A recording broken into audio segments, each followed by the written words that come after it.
is Valley News Live at 4. We begin this afternoon with breaking news. Capitol Police say one of their officers and a suspect are dead after a car drove into a barrier at the U.S. Capitol this afternoon. Taking a live look at the scene right now, police say a man rammed his car into a barricade and then jumped out, brandishing a knife. Capitol Police shot him and took him into custody. He later died of his injuries at the hospital. 2 Capitol Police officers were also injured in the attack, one of them fatally. The investigation is ongoing. We'll keep you updated with the latest throughout the evening. Here's a look at today's top 4 at 4. 2 more people are in custody in connection with a shooting in West Fargo that injured a 12-year-old boy. Jamon Walker of Glendon was arrested in Hibbing, Minnesota on aggravated assault charges. Leotis McGee Jr. was arrested today by U.S. Marshals in Minneapolis. He's charged with aggravated assault and reckless endangerment. Both Garrett Morin and Deontay Taylor were arrested and charged with conspiracy to commit aggravated assault last week in connection with the shooting.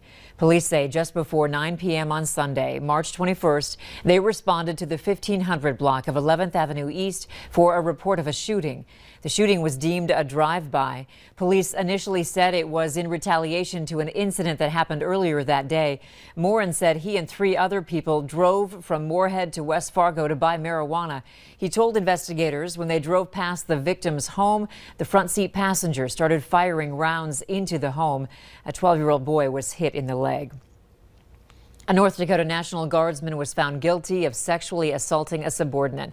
Eric Clemenson was found guilty of felony sexual imposition and misdemeanor sexual assault. His victim told officers she was assaulted by Clemenson in 2019 after going out with a group of co-workers. He faces up to 10 years in prison. A Crookston man is in jail after running from police during a traffic stop.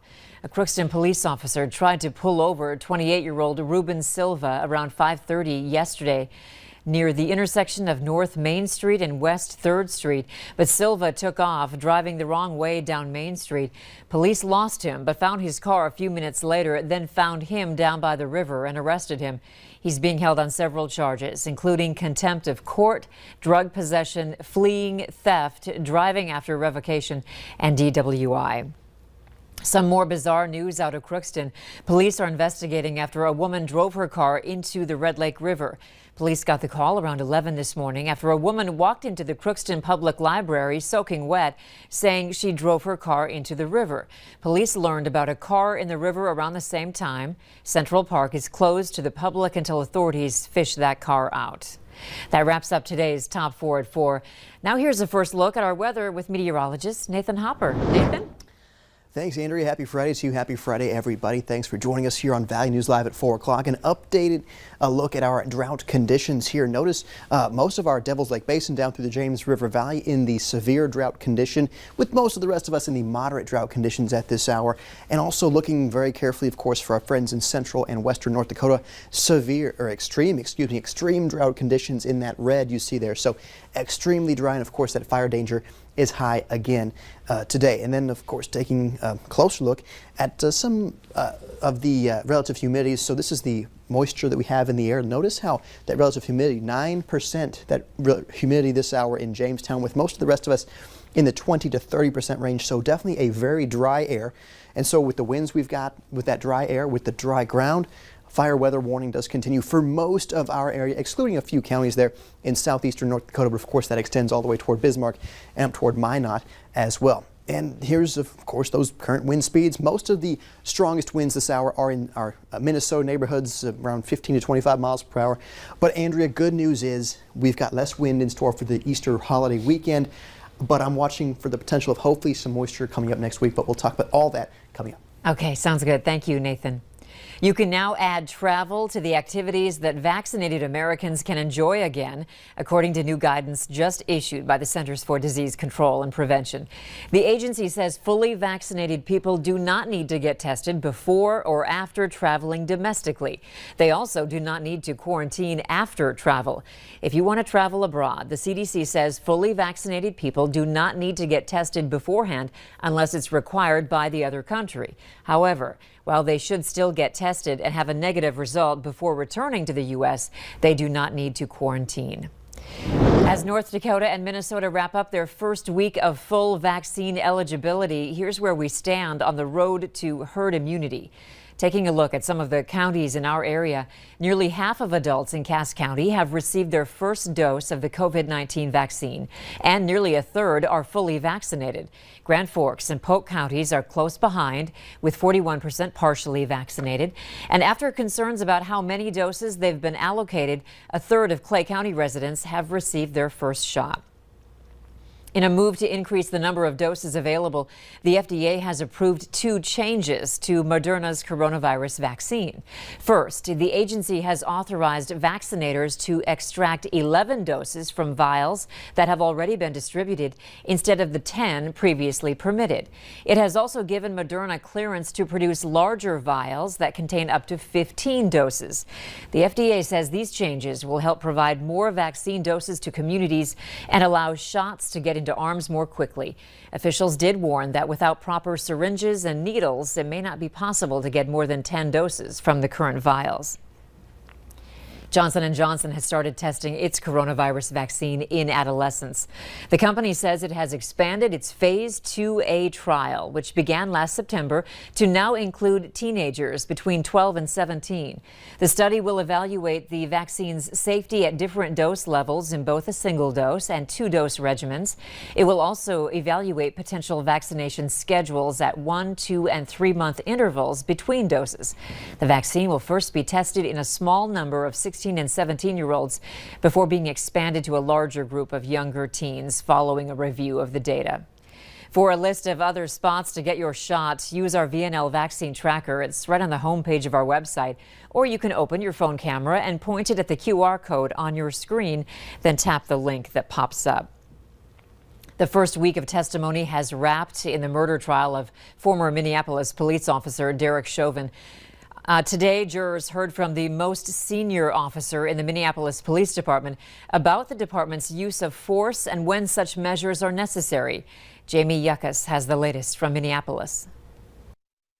If your knee is on a person's neck, that can kill him. The Minneapolis homicide investigator called to the crime scene hours after George Floyd's death testified former police officer Derek Chauvin's treatment of Floyd defied department policy. What is your view of that use of force during that time period? Totally unnecessary. Pulling him down to the ground, face down, and putting your knee on the neck for that amount of time is just uncalled for. On cross-examination, Lieutenant Richard Zimmerman faced more questions about the use of force. In a fight for your life, you as an officer are allowed to use whatever force is reasonable and necessary, correct? Yes. But Zimmerman said Chauvin's actions went against his training. Have you ever, in all the years you've been working for the Minneapolis Police Department, been trained to kneel on the neck of someone who is handcuffed behind their back in a prone position? No, I haven't. Zimmerman said he watched eyewitness videos and police body cams that captured Floyd's struggle. Based on your review of the body cams, did you see any need for Officer Chauvin to improvise by putting his knee on Mr. Floyd for 9 minutes and 29 seconds? No, I did not. Zimmerman also testified officers have a duty to render medical aid to detainees in distress. None of the officers on the scene attempted to help Floyd as he pleaded for his life. Friday's proceeding wrapped a week of emotional testimony from eyewitnesses, EMS workers, dispatchers, and Floyd's girlfriend.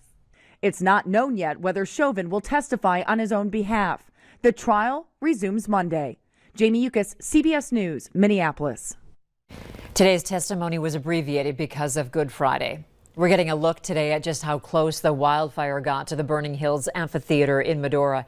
You can see the charred ground surrounding the area where thousands of people enjoy the Madora musical each year. The National Guard deployed 2 helicopters to help fight the wildfire that prompted the city to evacuate. So far, the fire has scorched an estimated 3,000 acres and is about 50% contained.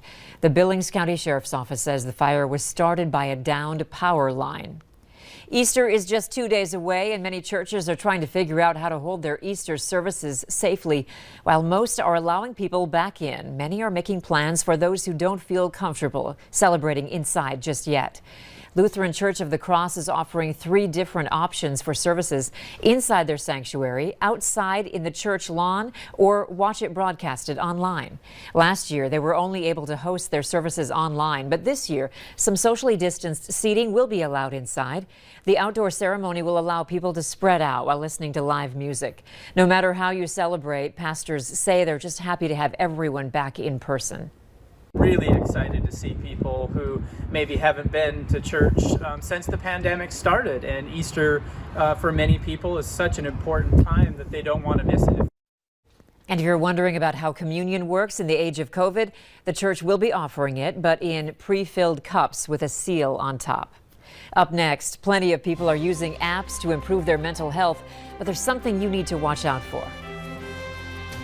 And here's how things look for that Easter weekend. Expecting plenty of sunshine both Saturday and Sunday, with temperatures in the lower 70s as we go through this weekend, and less wind as well. But of course, we'll break down that weekend hour by hour and look ahead to a chance of some rain next week. I'll have your forecast after the break.